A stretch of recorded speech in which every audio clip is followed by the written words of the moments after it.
So welcome to daily news notes for BPSC exam. आज हम लोग 28 अगस्त से 3 सितंबर तक का न्यूज कवर करेंगे। पहला न्यूज है नेशनल टेली डेंसिटी के ऊपर। यह रिपोर्ट जो है टीआरएआई ने रिलीज किया है। टेली डेंसिटी का मतलब होता है कि कितने active telephone and mobile connections हैं पर 100 पॉपुलेशन। बिहार का जो टेली डेंसिटी है ये सबसे लोएस्ट है 55.81%। इसका मतलब है कि 55.81 पर्सन जो है उनके पास ही टेलीफोन या मोबाइल कनेक्शन है आउट ऑफ 100 पीपल। 100 के 100 लोगों के पास नहीं है। जबकि नेशनल टेली डेंसिटी जो है वो है 84.43%। ये जो 2% है ये आपको याद रखने चाहिए, ये पूछा जा सकता है। जिम्बाब्वे का प्रेसिडेंट ने अभी हाल ही में इलेक्शन जीता है। इनका नाम है इमर्जन गंगावा। ओके, ये आपको नाम याद रखना है। ये अभी न्यू इलेक्टेड प्रेसिडेंट है। ये इम्पोर्टेंट हो जाता है। हाल ही में अभी अप्रैल टू जून 2022 का एफडीआई रिलेटेड डेटा रिलीज हुआ है। इस डेटा के अनुसार FDI in India decline 34% to $10.94 billion. एक बार पिछले ईयर भी शायद एक क्वेश्चन पूछा जा चुका था कि लास्ट क्वार्टर का एफडीआई फ्लो कितना है। ये वैल्यू आपको याद रखना चाहिए 10.94%। इसके साथ साथ एक चीज और है कि टोटल एफडीआई जो है वो 17.56 बिलियन है। ये कभी कंफ्यूजन के लिए अगर बीपीएससी पूछ देता है कि टोटल एफडीआई कितना है तो 17.56 बिलियन होना चाहिए। टोटल एफडीआई और यहाँ पे जो एफडीआई मेंशन है इन दोनों के बीच में जो डिफरेंस है वो है बेसिकली इक्विटी इनफ्लोज, री invested earnings and other capital. क्योंकि ये जो अदर पहले इसका टर्म एफपीआई था, foreign portfolio investment, but in लोगों ने अभी डेफिनेशन जो है एफडीआई का और एफपीआई का सेम कर दिया है। इस कारण से नया टर्म आ रहा है। एफडीआई बेसिकली ये जो एफडीआई है ये रेफर करता है वैसे इन्वेस्टमेंट को जिससे इंडिया में कैपेक्स ग्रोथ होता है। जबकि ये जो एफपीआई का जो कंपोनेंट है इससे क्या है कि डायरेक्ट फॉरेन इन्वेस्टर्स अपना पैसा लगाएं इंडिया में एंड स्टॉक मार्केट में जैसे एंड उनको रिटर्न मिला और वो लोग अपना पैसा वापस लिए, वो किसी हार्ड एसेट में इन्वेस्ट नहीं करते हैं। ये डिफरेंस है। ये आप याद रखिएगा। ये एक रिलेटेड इम्पोर्टेंट न्यूज हो जाता है कि अभी जो इस एफडीआई इनफ्लो जो हुआ है वो महाराष्ट्र को सबसे ज्यादा मिला है। लास्ट ईयर एक कर्नाटका था, बट अभी इस क्वार्टर में अप्रैल टू जून 2023 क्वार्टर में ये महाराष्ट्र का पोजीशन आ गया है नंबर 1 का। एक नया स्कीम, गवर्नमेंट स्कीम लॉन्च हो रहा है, पीएम विश्वकर्मा स्कीम। यह ₹13,000 करोड़ स्कीम है जो कि ट्रेडिशनल आर्टिसंस एंड क्राफ्ट्समैन को सपोर्ट करेंगे। ये जो स्कीम है ये 3 मिनिस्ट्री इंप्लीमेंट करेंगे। Ministry of small and medium enterprises, skill development ministry and finance ministry. इस स्कीम के तहत लगभग 3 लाख बेनिफिशियरीज होंगे। और इस स्कीम का जो अनाउंसमेंट है पीएम मोदी ने 15 अगस्त को अपने इंडिपेंडेंस डे के एड्रेस में किया था।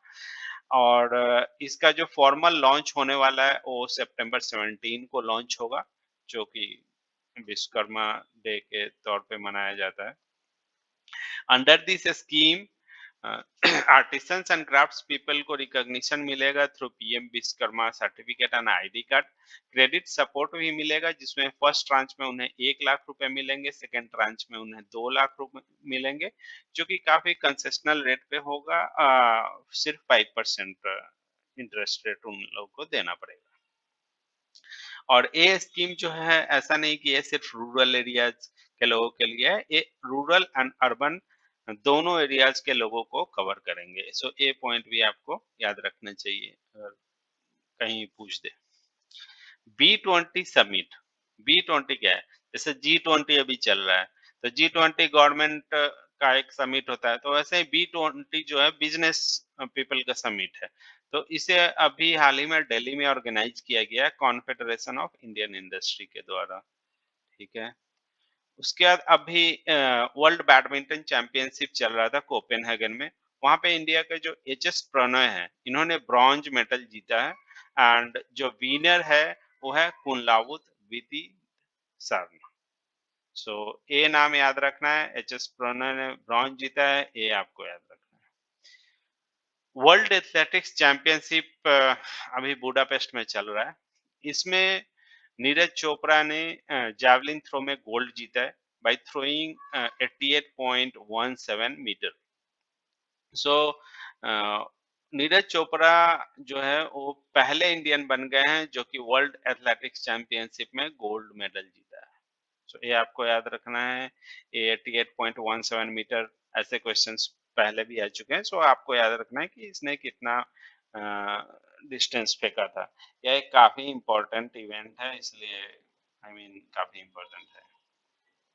आजकल बिहार में कास्ट सर्वे चल रहा है, सो इस कारण से census related certain things important हो जाती है, जो कि काफी न्यूज में भी था अभी। जैसे सेंसस जो है एक यूनियन लिस्ट के अंदर का सब्जेक्ट है। एंट्री 69 है in the union list of 7th schedule of the constitution. तो आपको पता होगा कि 7th शेड्यूल ऑफ कॉन्स्टिट्यूशन में union list, concurrent list, state list ऐसे करके सब्जेक्ट डिवाइडेड है between central government, state government. ये आपको याद रखना चाहिए कि एंट्री 69 है। ये कहीं पूछ दे। Census act 1948। सो ऐसे क्वेश्चंस भी आ जाते हैं जैसे कि विडो रीमैरिज एक्ट किस ईयर पारित हुआ। तो इस तरीके से सेंसस एक्ट 1948 इंपॉर्टेंट है। इससे पहले शायद citizen amendment act 2003, over Indian overseas citizenship act, something like that. So इसमें ईयर जो है ये चीज इंपॉर्टेंट हो जाता है, ये आपको याद रखना चाहिए। अटॉर्नी जनरल का जो इंडिया के अटॉर्नी जनरल का नाम है, उनका नाम है आर वेंकट रमानी। ये जस्ट फॉर रिवीजन है। सॉलिसिटर जनरल का नाम तुषार मेहता है, ये उतना इंपॉर्टेंट नहीं है, बट ये नाम आर वेंकट रमानी का नाम काफी इंपॉर्टेंट है। Bihar state child rights protection commission जो है, ये भी अभी न्यूज में था। ये न्यूज में इसलिए था क्योंकि इसका जो चेयरमैन है उनका अभी इलेक्शन हो नहीं रहा। अभी इनके चेयरमैन के पोस्ट पे कोई इंसान नहीं है, ठीक है। इनका अभी रिक्रूटमेंट होना है, इस कारण से न्यूज में था। तो इसके संदर्भ में न्यूज था कि इसका जो गठन हुआ था वो 2008 में हुआ था। सो तो ये 2008 जो है इम्पोर्टेंट हो जाता है। ताइवान चाइना में अभी एक टाइफून आया है सावला। सो ये सावला टाइफून का नाम इम्पोर्टेंट है। हरिकेन इडालिया जो है अभी फ्लोरिडा में आया है, यूएसए, ठीक है। एंटी कास्ट डिस्क्रिमिनेशन बिल, अभी इसको कैलिफोर्निया स्टेट असेंबली ने पास किया है। सो ये भी इम्पोर्टेंट है, ऐसे क्वेश्चंस पहले भी देखे जा चुके हैं। So anti caste discrimination bill जो है कैलिफोर्निया स्टेट असेंबली ने अभी पारित किया है, ये आपको याद रखना है। इंडिया ने successfully Aditya L1 mission launch किया है। तो इस मिशन के बारे में आपको थोड़ा जानना चाहिए। यह जो है सन को स्टडी करने के लिए भेजा गया है। PSLV C-57 रॉकेट के द्वारा इसे लॉन्च किया गया है। अभी चंद्रयान 3 मून पे लैंड किया है। इसका जो रोवर का नाम है प्रज्ञान। इसने वहां कंफर्म किया है एनालिसिस करके कि चंद्रयान पर सल्फर मौजूद है। सो ये पॉइंट इंपॉर्टेंट हो जाता है क्योंकि एग्जाम में आपको पूछा जा सकता है कि प्रज्ञान ने क्या कंफर्म किया है लूनर साउथ पोल पर, सल्फर, ऑक्सीजन और समथिंग लाइक दैट। ओके, सो ये आपको याद रखना कि इसने सल्फर को वहां पे कंफर्म किया है। गाबोन जो कि अफ्रीका की एक कंट्री है, इसका कैपिटल का नाम है लिब्रेविल है। यहाँ पे भी एक कूप हो गया है। कूप मतलब प्रेसिडेंट को हटा दिया गया। यहाँ के प्रेसिडेंट थे प्रेसिडेंट अली बोंगो ओंडिम्बा। इनको अंडर हाउस अरेस्ट करके जो वहाँ की आर्मी है, उन्होंने अब मिलिट्री ऑफिसर्स जो है उन्होंने अपने अंडर गवर्नमेंट को कर लिया। गवर्नमेंट ने एक नई कमेटी फॉर्म किया है अंडर रामनाथ कोविंद, जो कि एक्सप्लोर करेगी कि कैसे इंडिया में वन नेशन वन इलेक्शन को इम्प्लीमेंट किया जा सकता है, इसकी क्या फिजिबिलिटी है। सो ये कमेटी रिलेटेड क्वेश्चंस इंपॉर्टेंट रहते हैं, तो ये आपको याद रखना चाहिए कि वन नेशन वन इलेक्शन पर जो कमेटी बनी है, उनके चेयरमैन का नाम है रामनाथ कोविंद। सितंबर 5 को टीचर्स डे मनाया जाएगा। इसके लिए नेशनल अवार्ड्स टू टीचर्स 2023 का अनाउंसमेंट किया गया है, जो प्रेसिडेंट द्रौपदी मुर्मू सितंबर 5 को प्रेजेंट करेंगी इन टीचर्स को। सो 50 टीचर्स का नाम इसके लिए सेलेक्ट किया गया है। इन 50 टीचर में 3 बिहार के हैं। उन 3 का नाम है अनिल कुमार सिंह, द्विजेंद्र कुमार सुमन एंड कुमारी गुट्टी। सो ये तीनों नाम इंपॉर्टेंट हैं। महेंद्र गिरी नाम का एक वारशिप नेवी ने अभी कमीशन किया है मुंबई में। सो ये आपको याद रखना चाहिए कि महेंद्र गिरी क्या है। सो महेंद्र गिरी ईस्टर्न घाट में एक माउंटेन पीक का नाम है, लेकिन इसके नाम से अभी नेवीज का वारशिप कमीशन हुआ है। डालमिया सीमेंट फैक्ट्री जो है बंजारी एक जगह का नाम है, रोहतास डिस्ट्रिक्ट में, यहाँ पे है। सो ये बिहार इकोनॉमी के अनुसार ये इम्पोर्टेंट न्यूज है, लाइक कि सीमेंट फैक्ट्री बिहार में कहाँ है। सो ये आपको पता होना चाहिए कि बंजारी एक जगह है, वहां पर सीमेंट फैक्ट्री है।